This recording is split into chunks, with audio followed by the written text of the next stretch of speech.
আঙ্গির গেটের মোড় থেকে 1 ঘন্টা লাগলো। এর আগে কবে তেল নিয়েছিলেন?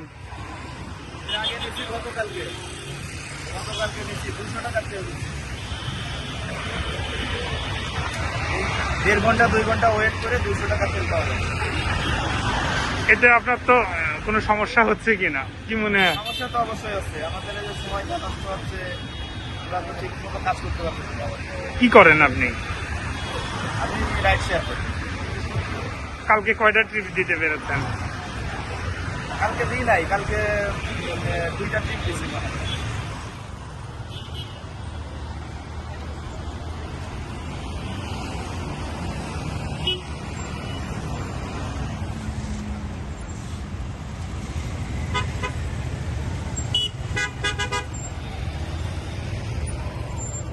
কতক্ষণ লাগলো ভাই আসতে?